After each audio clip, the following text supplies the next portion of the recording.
97.7. Recuerde que a partir del 1 de noviembre estaremos en 88.1, en la frecuencia 88.1, porque todo se concentra bajo el concepto de la octava que implica el nuevo canal de televisión, el canal 8, y desde luego también en radio, el que estas frecuencias y programas que usted escucha se pasen al 88.1, y en el 97.7 estará la transmisión, la programación normal que antes estaba en todavía en este 88.1. En fin, hoy miércoles tenemos como siempre muchos temas, muchos asuntos interesantes e importantes, de los cuales vamos a pasar revista con Miguel Vadillo, Arturo Cano y Ernesto Ledesma. Miguel, buenas tardes. Buenas tardes, Julio. Arturo Cano, buenas tardes. Buenas tardes a ti y a todos los que nos escuchan. Aprovechemos que no ha llegado Ernesto Ledesma y que dice que está por llegar, para que hablemos con amplitud de temas en los que él ya no tenga gran participación, ¿no es cierto? Ahorita llegará ya Ernesto Ledesma. Por lo pronto, pues el tema es Romero Deschamps, ¿no? El tema, ¿no? El tema de estas horas y de estos días. Parece ser que el presidente de la República ha decidido no recurrir al método que utilizaron sus antecesores, uno con el quinazo y otro con el vaso, sino propiciar una transición, digamos menos violenta o tersa en el sindicato petrolero, ¿no? El problema es que se va un líder que lleva 26 años en el poder. Él llegó poco después de, unos años después de la caída de la quina, porque hubo un secretario general de transición interino, Barragán, creo. Sí, Sebastián Barragán Sebastián Camacho. Barragán, ¿no? Sí. Empleados de la quina. Sí, absolutamente. Jugador en Las Vegas. Sí. Además, era famoso Sebastián Barragán. Había tanto dinero que se daban el lujo. Llega discretamente Ernesto Ledesma. No le digan no a hagamos nadie, mucho ruido. pero ya llegó y ya se instaló. Sí. Bienvenido Ernesto Ledesma, gracias por estar aquí. Gracias, Julio. Aparte de lo obvio, de que la importancia estratégica de Petróleos Mexicanos y de ahí de su sindicato, pues está el hecho de que el sindicato petrolero es, yo creo, después del CENTE y del sindicato del IMSS, el que tiene mayor implantación nacional, presencia en muchos lugares del país, un gran poder, ¿no? Romero Deschamps, además de lo que tú ya has dicho en minutos anteriores sobre su riqueza enorme, fue siempre una pieza del régimen. Recordemos que él es el involucrado, imputado, señalado por el caso que conocimos como el Pemex Gay, que terminó con una suerte de perdón en el cual el sindicato devolvió esos recursos, primero con un pago de una exhibición y luego le fueron descontando ahí de las prebendas o prerrogativas que le daba el sindicato. El sindicato petrolero tiene 36 secciones, 92,000 afiliados, y una vida institucional que va a ser muy difícil desmontar. O sea, estamos frente a la posibilidad de que se quite a un líder corrupto, pero se deje a todos sus colaboradores, a toda una red de 5,000 más o menos, son los cálculos que hacen los estudiosos del sindicalismo, 5,000 funcionarios sindicales. Esa es la estructura, digamos, repartida en todo el país. Un sindicato con mucha independencia desde hace unos años, a la muerte de Leonardo Rodríguez Alcaine, el sindicato petrolero, que siempre había caminado de la mano de la CTM o en las filas de la CTM, se separa de la CTM con la llegada de Joaquín Gamboa Pascoe a la dirección, al punto de que en 2013 solicita su ingreso como agrupación independiente al Congreso del Trabajo, ¿no? Ahí ha habido un distanciamiento, y va a ser muy interesante ver qué es lo que ofrece el gobierno como un modelo de transición para este sindicato y sus secciones, algunas muy poderosas que controlan zonas enteras del país, sobre todo en las áreas petroleras, o la muy interesante sección, yo diría que es la más poderosa, me parece que es la número 40, que tiene 55 delegaciones repartidas en todo el país. ¿Por qué la importancia de esta sección? Pues porque es la sección del transporte en pipas. ¿No?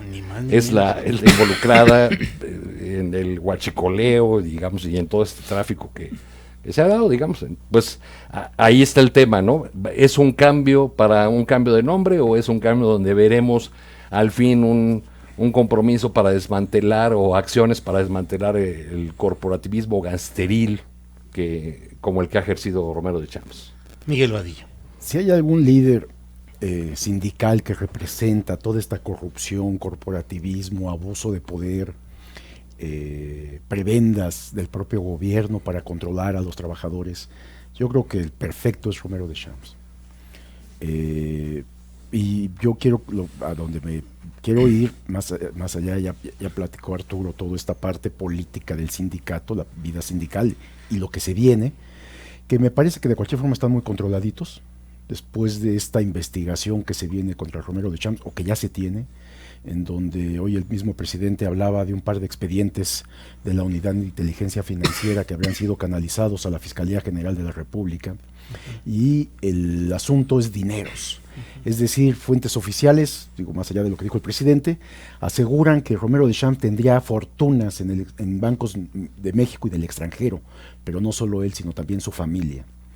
Y entonces aquí hay que preguntar el origen del dinero, de dónde proviene ese dinero, y pues por supuesto que habrá partidas que provengan del sindicato petrolero, de los trabajadores, otras que provengan del dinero público de Pemex, que se le entregaba como prebendas al sindicato, y él pues haya apartado este dinero como propio, y entonces estaríamos hablando de un mecanismo, porque es el delito de moda, lavado de dinero, recursos de procedencia ilícita, ¿no? Entonces estaríamos considerando que estaría sujeto ya a una investigación penal, o a dos, en este caso son dos expedientes que podrían juntarse en una sola, de parte de la Fiscalía General de la República, que es autónoma, pero con el auxilio informativo de las cuentas bancarias que habría entregado la Unidad de Inteligencia Financiera, y en consecuencia esta renuncia, ¿qué significaría, no?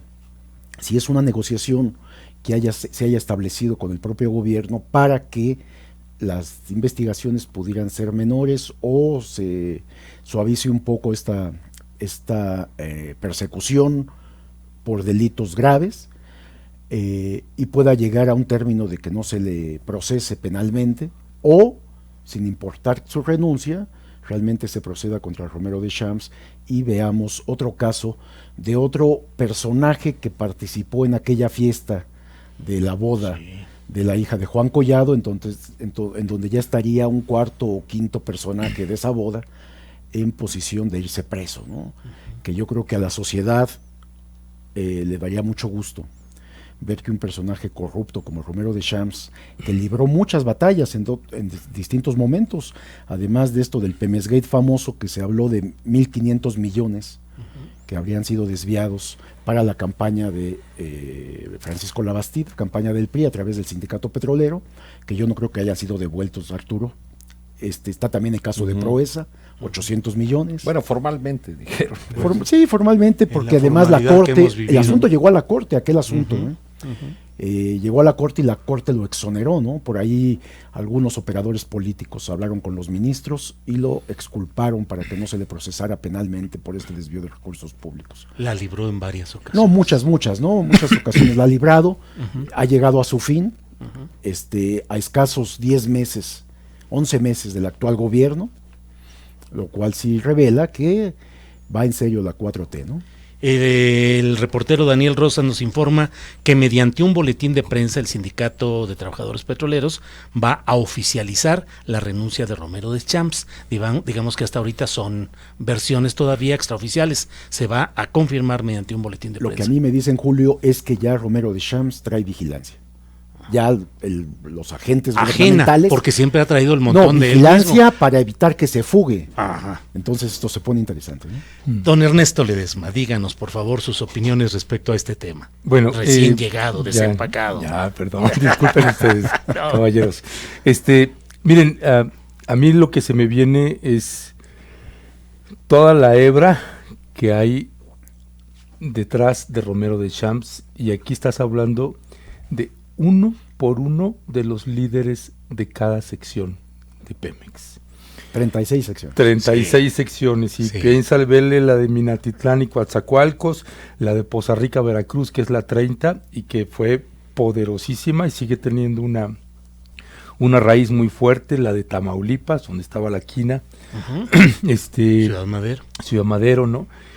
Me parece que ahorita es una oportunidad y creo que es única, no creo que sea repetible, porque Romero de Champs representa la cadena de una red corporativista de corrupción, vaya, que en cálculos de robo, de despojo que le han cometido a la nación, en huachicoleo, en tráfico de influencias, en la asignación, porque no hay que olvidar, Julio, que en todas las secciones petroleras, todos los líderes, eso fue por décadas, cada líder asignaba quién iba a ser el candidato a la presidencia municipal de toda su sección, Claro.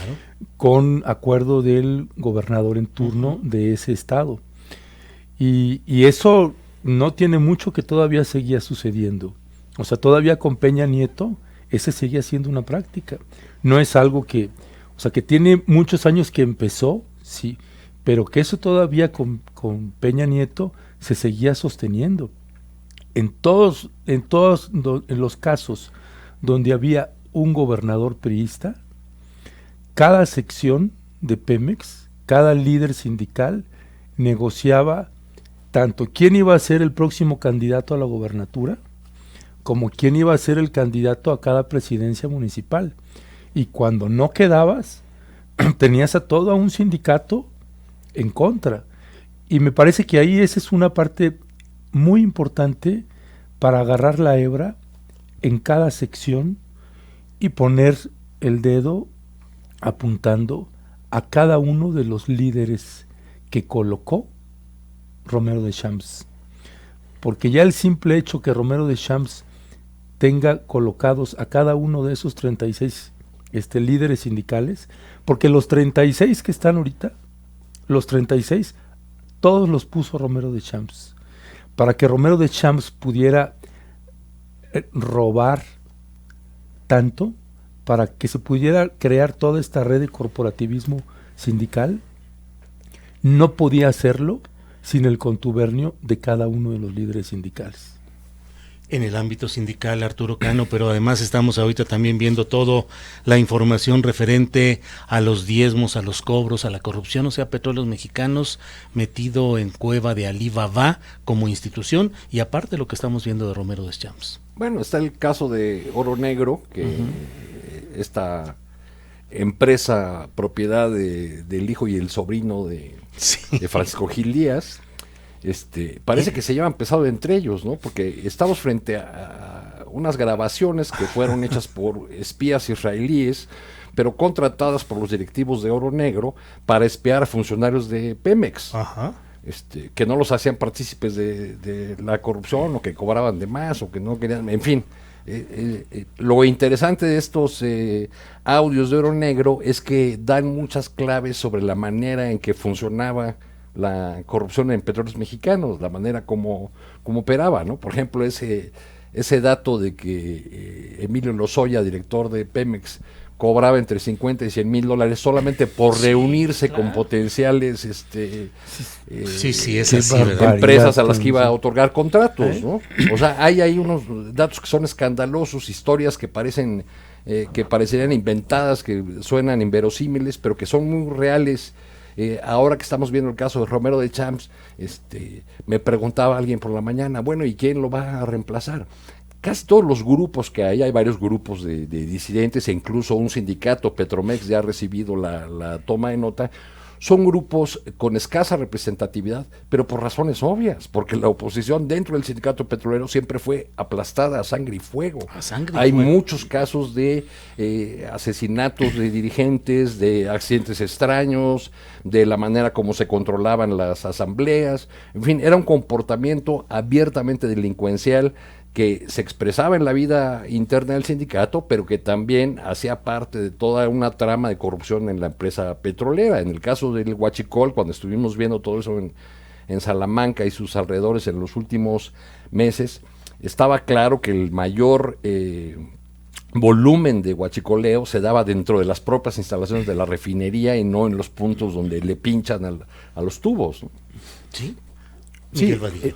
esto de Romero de Champs sería interesante saber si se presentó él a la reunión, ¿no?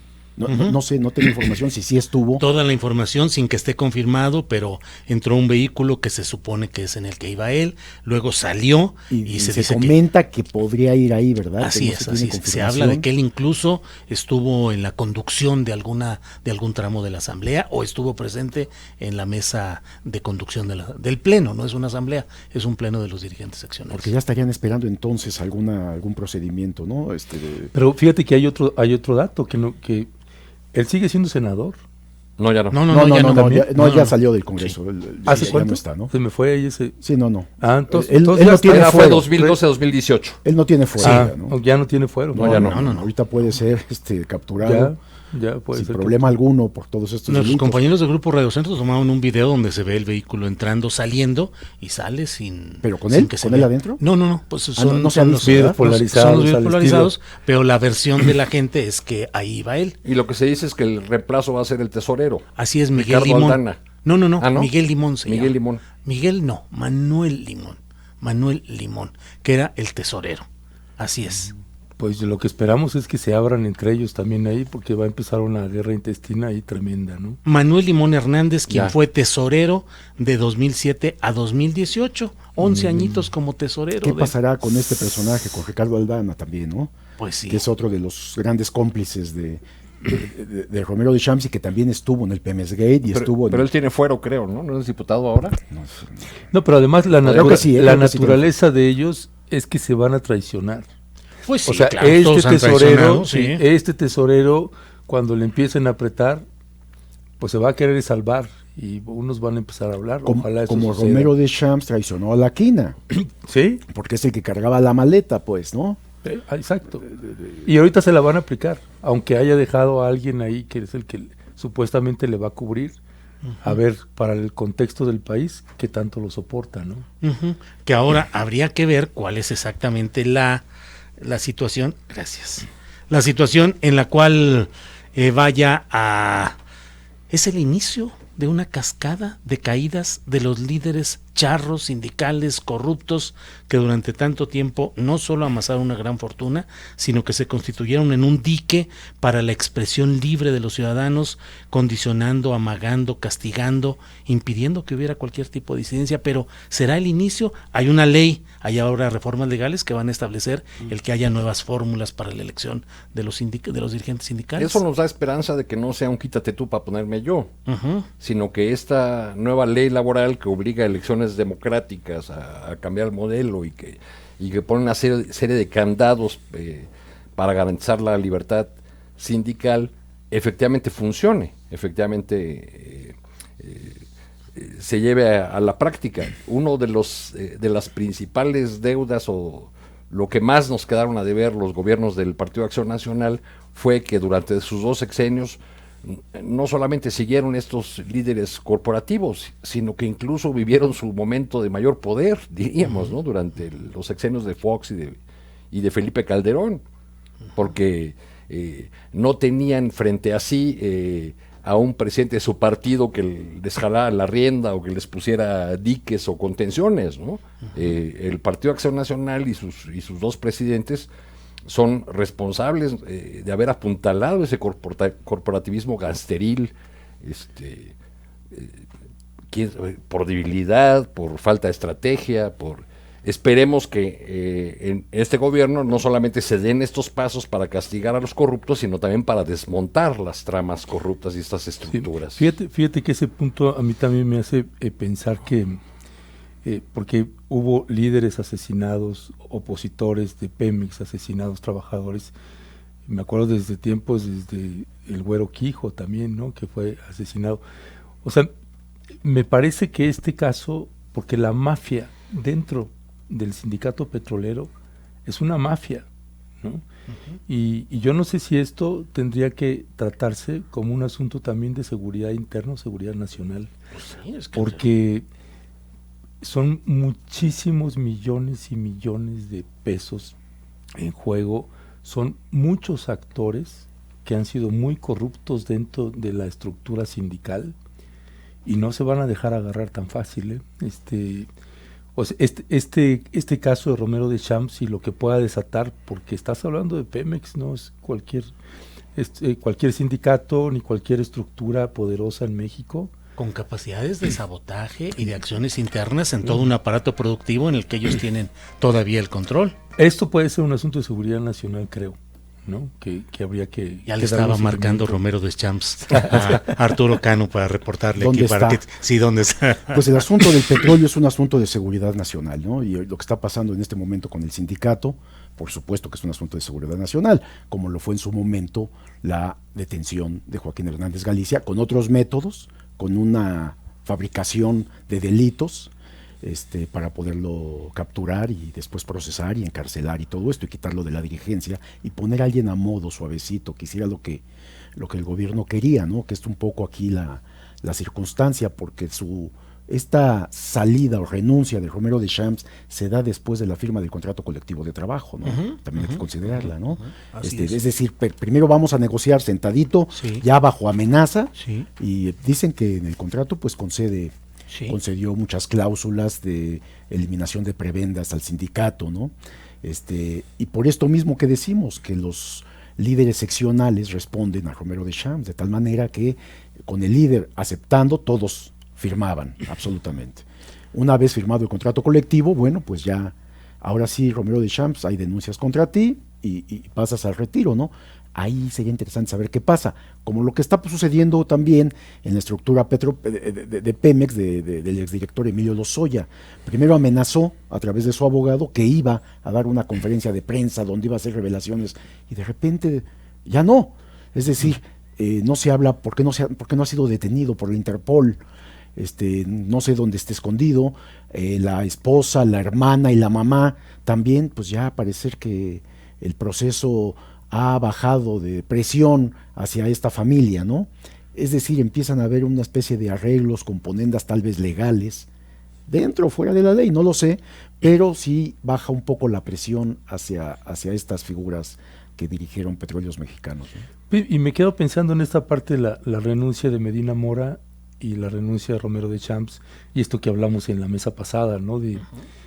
Bueno, hubo una negociación, o realmente los tienen tan agarrados que tuvieron que soltar, y hay que ver lo que se desata. Lo que me parece importante es que la gente sí tenga claro, que la sociedad civil, que este es un asunto de seguridad nacional por la naturaleza que tiene el sindicato de Pemex. Y claro, espero que el gobierno con mayor razón lo tenga muy claro, ¿no? En momentos... Bueno, yo sé puede que desatar ahí está violencia. metido el organismo que reemplazó al CISEN, en la conducción de todo este proceso de Pemex, sí. Eso, sin duda, están metidos ahí. ¿En qué conducción? En la conducción de este proceso de transición que va a generar la salida de Romero de Champs, ¿no? Que ahí están metida un Sí, diseño andan de... metidos Pemex, Gobernación, la Secretaría del Trabajo, todos viendo distintos ángulos, ¿no? No sé si muy coordinados, pero sí están ahí. Ese es el punto. Aprovechando esto que hablan de seguridad nacional, hoy traje un documentito muy interesante que se llama Agenda Nacional de Riesgos. Este es un documento elaborado por los órganos de inteligencia del país. No es un documento público, es un documento reservado, que no sé por qué lo tienen reservado, incluido el actual gobierno. No es público, pero aquí te ponen los 10 factores de riesgo a la seguridad nacional del país.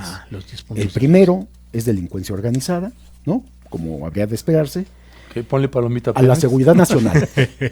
El segundo es conflictos agudos focalizados. El tercero, anarquismo. El cuarto, armas no convencionales. El quinto, flujos migratorios descontrolados. El sexto, corrupción e impunidad, que ahí también entra toda la parte petrolera, ¿no? Por supuesto. Me suena. El 7, ciberseguridad. El 8, tráfico ilícito de mercancías en fronteras y mares. El 9, desastres naturales y pandemias. Y el 10, subversión, grupos subversivos, ¿no? Esta clasificación la hacen, se supone que tendrá que ser anualmente, pero hay años que no se ha tenido esta agenda. Es un documento que debería porque además trae cada punto, cada rubro trae su explicación. a fondo de por qué y dónde está el país ubicado y por qué estos órganos de inteligencia, que hay que decir que son las Secretarías de Marina, de Defensa, el Centro Nacional de Inteligencia y todos estos órganos de inteligencia del país que se encargan de la protección de la seguridad nacional de México, del suelo, del aire, del agua y todo esto, elaboran esto por los riesgos para que todo este gabinete de seguridad, que ahora se reúne con AMLO también separado del otro gabinete, puedan discutir los temas, ¿no? Este es un documento fechado, ¿tiene fecha de cuándo se...? Sí, esto se hace cada año. Se hace cada año y va moviéndose exactamente la agenda dependiendo del riesgo que en este año se encuentre, pero no cada año se tiene la agenda. O sea, a veces la agenda va moviéndose. Nosotros tenemos documentos hasta 2017, del gobierno de Peña Nieto. Hasta 2017, ¿no? Ya debe de haber una agenda nueva. Y hay otro documento que se llama Plan Militar de Defensa, en donde esto nada más las Fuerzas Armadas elaboran, también es un documento reservado, en donde sí hablan de cada riesgo que trae la agenda nacional, el nivel de preocupación. Por ejemplo, en la parte estadounidense es muy interesante, ¿no? Habla de cómo los estadounidenses podían hasta invadir el territorio nacional. O sea, dice cosas bastante fuertes y elevadas, porque lo que hace es prever, estar analizando los riesgos que tiene el país, ¿no? Arturo Cano, y en el primer lugar del listado de puntos rojos de seguridad nacional que nos ha leído, que ha comentado Miguel Vadillo, está en primer lugar el del crimen organizado. Sí. Y estamos ahorita en presencia de varios asuntos que requieren un análisis especial. Desde luego, el reporte que se dio en la conferencia mañanera, entre otros temas con el secretario Durazo, diciendo que hubo un punto de inflexión en la tendencia delictiva referida a homicidios dolosos, a violencia. Luego, pues ese mismo día, el asesinato de policías en Aguililla, Michoacán, y ayer, pues no sé si otro punto de inflexión en el cual vuelve el alto índice de letalidad de las Fuerzas Armadas Mexicanas, cuando se producen 14 muertes del lado civil y un militar fallecido. Estamos en presencia de todo esto, de un riesgo verdadero de seguridad nacional. ¿Qué lectura le das, Arturo? Creo que el punto de inflexión al que se refirió el secretario Durazo tiene que ser leído con la siguiente declaración que también hizo. Es decir, con el reconocimiento de que no hay nada que celebrar en materia del combate a la inseguridad.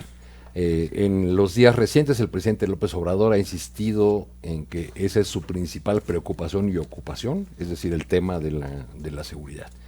Y los dos sucesos que con pocos días de distancia se dieron, uno en el municipio de Aguililla, Michoacán, y el otro en el municipio de Iguala, revelan la capacidad de fuego, el control que estos grupos delincuenciales siguen teniendo sobre territorios importantes, sobre zonas importantes del país. Quizá ya Aguililla, que está medio perdido en la tierra caliente de Michoacán, se cocine aparte, y ahí puede decir uno, no, bueno, pues está lejos de una ciudad grande, de una población grande, y estos grupos controlan aquí estos territorios donde lo que hay. Aguililla es un lugar lleno de minas de hierro, ¿no? Eso es muy importante. ¿Qué es lo que se están disputando ahí? Pues las minas, ¿no? Si uno, al llegar uno a esa población, la ve llena de esos enormes camiones que llamamos materialistas, que van que van a las minas de esa región y que van hasta el puerto de Lázaro Cárdenas a entregar su producto. Esa es la disputa, esa es el caso de Aguililla muestra las dificultades para lograr la colaboración entre los niveles de gobierno para la seguridad. Es algo que se ha cantado muchas veces, ¿no? Era un operativo de la Policía Estatal, al parecer ahí ni la municipal participó, y es más, parece que hay sospechas de la actuación de la Policía Municipal. En el caso de Iguala, es una población que está a una distancia muy cercana, 5 kilómetros creo de la ciudad de Iguala. Si uno va de Iguala hacia Chilpancingo, hay muy cerca una intersección que es la desviación hacia Huitzuco. Ahí en esa zona de los Figueroa. Huitzuco de los Figueroa. Antes de llegar a Huitzuco está una población que se llama Tepecuacuilco. Justo en el basurero de Tepecuacuilco es donde en los días recientes se estuvieron haciendo búsquedas por el caso de los 43, en las que incluso participó el secretario Encinas, Subsecretario. ¿no? El subsecretario Encinas. Casi parece el secretario, pero es subsecretario todavía. Digamos que para los temas de derechos humanos y todos esos casos, pues lo es. Ahí, al parecer, lo que resulta muy grave es que estos reacomodos de grupos delincuenciales o estas disputas o guerras que han generado la tensión de la Fuerza Armada se derivan o surgen tras la liberación de varios de las personas que estaban encarceladas por el asunto de los 43 muchachos desaparecidos de Ayotzinapa, ¿no?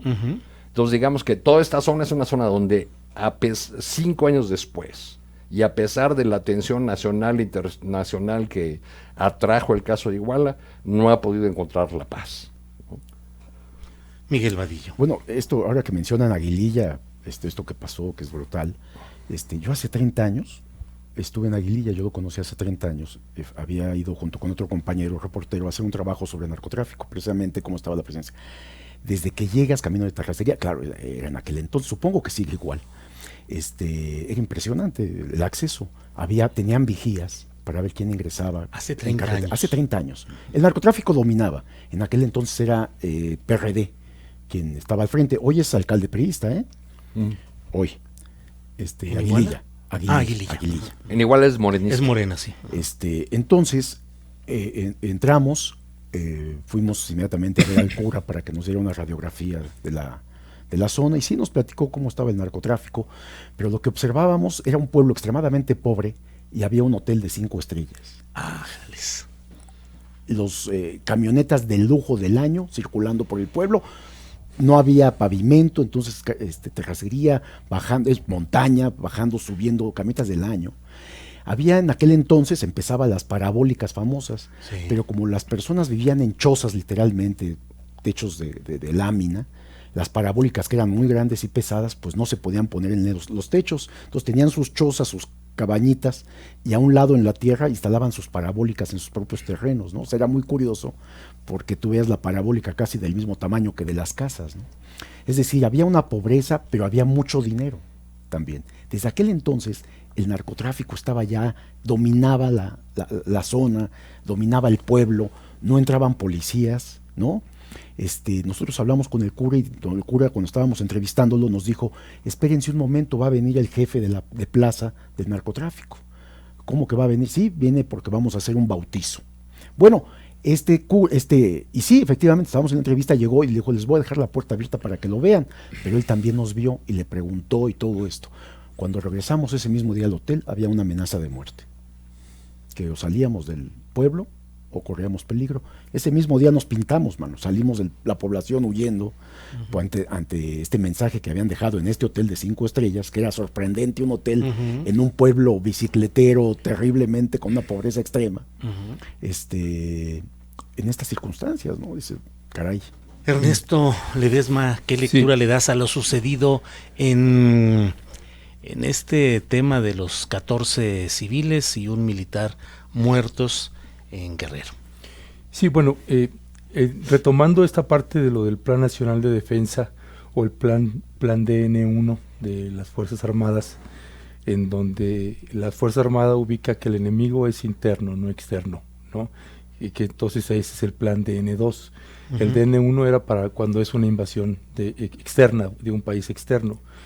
Entonces, me parece que el gobierno mexicano, ahorita de López Obrador, esto sí fue un cambio. Cuando tú mencionas si está regresando el índice, el ejército letal, que entonces ahora sí combate y ejecuta a otros adversarios o enemigos, como los quieran ver. Bueno, este es el primer caso que se da en tiempos de Andrés Manuel López Obrador. Y es el ejército mexicano, y podría haber sido la Guardia Nacional. Creo que la respuesta hubiera sido la misma. Hubo un caído, según la narración que da Andrés Manuel López Obrador, y no sé si alcancé a escuchar bien o no, porque ya no pude escuchar la repetición, pero según Andrés Manuel en la narración, dice, es que va un convoy del ejército, le disparan al que va enfrente, cae herido, y no sé si entendí mal o no, pero casi se dio a entender que ese herido, antes de caer, Así es. Se acabó a los 14. Así se entendió. Una especie de Rambo que Sí. de pronto un militar, un soldado, ni siquiera es un teniente, un capitán, por lo que dijo Andrés Manuel, un soldado, es el que cae y herido acaba con 14. Entonces, eso vuelve a poner el punto que sea ejército o sea Guardia Nacional, es importante regular a las Fuerzas Armadas y que se tiene que crear una comisión especial, puede ser mixta, civil y con autoridades mexicanas, pero que se tiene que crear una comisión que supervise, vigile y que no sea la propia versión, que es la misma historia que se nos ha repetido, y por eso ha habido cientos de crímenes contra pobladores o contra guerrilleros, ejecuciones sumarias por parte de las Fuerzas Armadas, sin que haya alguien que los regule. ¿De quién va a ser la versión que vamos a escuchar? Va a salir una comisión en una semana o dos para que nos dé cuál fue la versión real de lo que sucedió. Es cierto que este soldado acabó con 14, no sé, herido de muerte, porque en su literalidad después murió, estaba herido de muerte y el tipo acaba con 14. ¿Qué sucedió ahí? No sé. Lo que sí creo es de que se desbordaron algunas células de cárteles, porque son células, no responde a una lógica de una cabeza de un cártel, si es que todavía existe eso a estas alturas en el país, sino que me parece que se topan con una célula y esa célula decide disparar. Va a haber muchos vacíos de información y me parece que ese es el gran desafío del gobierno de Andrés Manuel López Obrador, que quede una transparencia de lo que realmente sucedió ahí. Y es esto mismo que planteaba en alguna mesa anterior. El tiempo que le llevó al gobierno de Andrés Manuel López Obrador en conformar la 4T y en ver cuál va a ser la actitud que va a tener el ejército, la marina, la policía frente a ataques que puedan tener de cárteles o de grupos armados que lo puedan confrontar. Es un tema, me parece, bastante complejo, pues, ¿no? Pero fíjate, más grave que este enfrentamiento que se da entre fuerzas armadas, oficiales y grupos armados del crimen organizado. En medio está las comunidades indígenas. Nosotros hablamos, Contralínea publicó todo lo del Congreso Nacional Indígena, se habló con los líderes, tienen una radiografía de todas las comunidades que han sido atacadas y cómo se están protegiendo, se han enfrentado con el crimen organizado. Lo tienen una radiografía perfecta, por municipio, por estado. Hay muchos muertos que no se informa, que no se conoce, son en lugares muy apartados. Entonces tienen que enfrentar para defender su población, sus territorios, porque lo que quieren es ocupar esas zonas para producción y trasiego de droga, para llevarse a personas que trabajen para ellos. Entonces se han armado y ellos están en el Congreso Nacional Indígena, que es una facción, es una área creada por el EZLN con esta misma filosofía y está distribuida en todo el país. Y estos han armado verdaderos grupos de defensa en muchos territorios del país. Esta radiografía que ellos hacen, que la tienen muy bien documentada, hablan de números de muertos, hablan de municipios, Sí. de grupos indígenas que están protegiendo estas zonas, ¿no? Tengo la obligación de comentarles, decirles, notificarles que están pasando de la condición de héroes de la información, de ejemplos de la libertad y del progreso y de la lucha política popular, están pasando a la condición de chayoteros, de mentirosos, de engañabobos, de todo, por hacer esta crítica respecto a lo que está sucediendo, porque hay una tendencia en las redes sociales, digo, no solo ustedes, yo también desde luego incluido en ese terreno. Más te vale. Sí, no, claro. Porque una buena parte de la opinión pública considera que es necesario exterminar a estas personas al costo que sea. Muchas vivas, muchas porras al ejército. Qué bueno. Julio apoyando lo del Rambo. No mamar, no fue así. Hay otro dice, ay no, con estos comentócratas demasiado pagados de sí mismos. Mi opinión es tan importante, así lo dice ella, esta persona que comenta. En fin, muchos comentarios los he estado leyendo en estos días, en los que no hay rango, no hay un espacio para analizar las cosas con seriedad. Yo vi las fotografías donde están los muertos y la verdad es que no están en una posición de confrontación militar, que hayan caído, están amontonados en una circunstancia que en otro gobierno y en otro momento nos llevaría a preguntarnos en términos forenses realmente qué pasó. Bueno, en las benditas o malditas redes sociales, según se les vea, hay muchas dudas al respecto. El presidente Andrés Manuel López Obrador en la mañana insistió en que su gobierno va a mantener su estrategia, en que no va a combatir la violencia con violencia, en que no se va a traer a nuestro territorio la ley del talión. Perfecto, pero también ha insistido en muchas ocasiones en que los abusos, en que la mala utilización de las Fuerzas Armadas se acabó, es cosa del pasado. Esta es una ocasión para que se pruebe, para que haya, como dice Ernesto, un informe convincente sobre cómo sucedieron los hechos y no quede ninguna duda de que la actuación de las Fuerzas Armadas se dio conforme a los protocolos, se dio en respuesta a una agresión de parte de un grupo criminal. Yo pienso que es una buena oportunidad para este gobierno. No, y mira, yo entiendo la reacción en las redes sociales, ¿no? Si tienes un presidente que tiene una popularidad y una simpatía que está rayando hacia el 80 o 70%, que no es lo mismo, pero es casi igual. Yo entiendo que hay esa crítica, o que haya esa defensa a Andrés Manuel, y si la gente lo interpreta que lo estamos atacando, pues lo lamentamos, ¿no?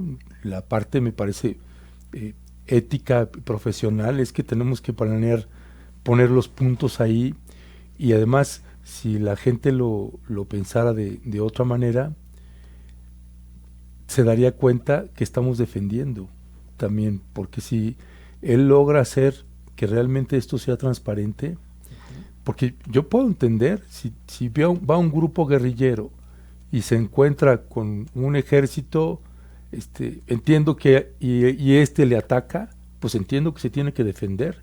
Lo mismo si es el ejército y se topa con un cártel, ¿no? Una célula de un cártel, y los agreden y matan a uno, pues entiendo que se tienen que defender. No estamos cuestionando eso. En esos tiempos de la posverdad, lo que hemos visto es que las escenas donde policías o militares no responden a la agresión de pobladores armados de garrotes o piedras, en fin, crean una furia enorme de la gente que está en contra de este gobierno y dicen no hacen nada, mandan a estos pobres. Pero fíjate, retomando eso que dices y lo que comentó Julio hace rato, ¿no? Cómo puede reaccionar la gente, si hay una crítica o no, pero además cómo han manejado los medios esta parte, ¿no? O sea, tú ves a todos estos opinólogos de Televisa, de Radio Fórmula, ¿no? Que veías como, miren cómo están humillando al ejército, ¿no? Criticando a López Obrador, o sea, instigando en los medios a que el ejército reprima, ataque, responda con la fuerza, ¿no? Y eso se tiene que medir al momento, si el ejército o una autoridad tiene que defenderse y de qué manera, lo tiene que medir el mando que está en ese grupo. Me parece que ahorita hay también una consecuencia de ese manejo, que le han estado calentando la cabeza a la gente, de que el ejército finalmente se defienda. Claro, si estás en la sierra, estás en Iguala, estás en un punto alto, selvático, y te agreden, pues claro que tienen que defenderse. Y esto confirma una cosa. Es lo que decía Julio ahorita, vi una foto, yo no la he visto, cómo están colocados los cuerpos. Joder, si tienes ahí, o sea, cada unidad militar tiene que llevar ya cámara y tienen que filmar, tienen que documentar lo que está pasando ahí. Es su manera de defenderse y de redignificar a las Fuerzas Armadas, porque también han sido muy golpeadas por todo lo que ha sucedido en el país. Y esto confirma que hay zonas del país a donde todavía no se puede entrar, que es dominada por el crimen organizado. Hay muchos territorios del país, en muchos estados de la República, donde ni los policías ni los militares pueden entrar, y cuando entran se dan estos enfrentamientos. Yo no me explico cómo 2 patrullas, 2 camionetas de policías estatales van y se meten a Aguililla y nada más. Pues fueron acribillados sin problema alguno. Y lo mismo pasa en Guerrero, lo mismo pasa en Veracruz, lo mismo pasa en muchos lugares, pues. O sea, hay zonas que todavía no, el Estado mexicano no tiene bajo control, no puede haber, no hay presencia de soldados de la Guardia Nacional en muchas áreas, y las poblaciones están a expensas del crimen organizado. Es cierto eso también. Estamos entrando ya a la parte final del programa, nos quedan muy pocos minutos. Los invito a que hagamos alguna reflexión final sobre el caso de Jaime Bonilla Valdés, que oyó una conferencia de prensa aquí en la Ciudad de México e insistió en que él fue postulado y electo para 5 años. ¿Qué opinas? Quien quiera tomar la palabra. Pues sería un caso que movería risa si no fuera tan serio el tema, ¿no? Uh-huh. Y si no fuera tan costoso para Morena, porque muchas de las críticas que ahora yo observo vienen de las propias filas de Morena, ¿no? Ahí se observa una división. Generalmente los morenistas actúan como cuerpo en la mayor parte de los temas. Este asunto yo creo que se ha dividido porque la ilegalidad y la manera como se quiere torcer la ley, pues es muy evidente, ¿no? Queda muy clara. Ahora, ¿de veras Bonilla quiere ser gobernador de 5 años después de esto? Esa ¿Sí? Sería la pregunta, si el afán de poder es tan grande ¿Y es un afán propio de sus purititas ganas o tiene autorización o empuje superior? No, yo creo que Bonilla es el primer gobernador de Morena que se le sale de Huacada al presidente. Sí. Ya las declaraciones que venía haciendo el presidente en las mañaneras era de que esto es una ilegalidad. De que no puede ser que hagan este tipo de Pero cosas. no ha sido tan claro como en otros temas, ¿no? O sea, ha dicho, bueno, pues ahí que vaya que la Corte decida, Sí, no sí, es sí. algo que nos corresponda a nosotros. En otros temas, aunque correspondan a Comenta la y- Fiscalía Como Puebla, ampliamente, o a la ¿no? Corte, comenta ampliamente o rechaza de plano, ¿no? Como Puebla, donde su postura fue de rechazo a lo que él entendía que era un fraude electoral con Marta Erika Alonso. Ahí sí hubo una actitud más definida, y acá es un poco así, moviéndose. Pero Ambiguo. ¿tú crees que se le está saliendo del guacal? Yo creo que sí, ¿no? Yo creo que esto, como dice Arturo, le hace un daño al partido del presidente, de tal manera que la actitud que ha tomado este personaje, que es un abuso de poder lo que está haciendo Julio, es un abuso total de poder y de control, como pasa en los estados, ¿no? Donde el Ejecutivo sigue controlando al Congreso, sigue controlando a las policías, sigue controlando todo lo que se mueve en el estado. Mira, son dueños de vidas todavía en los Baja estados. Ernesto. California era la oportunidad para que Morena hiciera un buen gobierno después de un larguísimo 30 periodo de años. gobiernos del PAN. 30 ¿no? años. Y sale Era, con esto, digo, ¿no? era un triunfo con un Claro. simbolismo espectacular. Muy Mira, grande. yo creo que ahí, ¿quién puso a Jaime Bonilla como candidato a gobernador? Contesta tú para que se te echen en la bronca aquí los de las redes sociales. Mira, había voy a Un poner que innombrable. es un innombrable, pero vamos a poner a Jade Cole como presidente de Morena. Pone a Bonilla.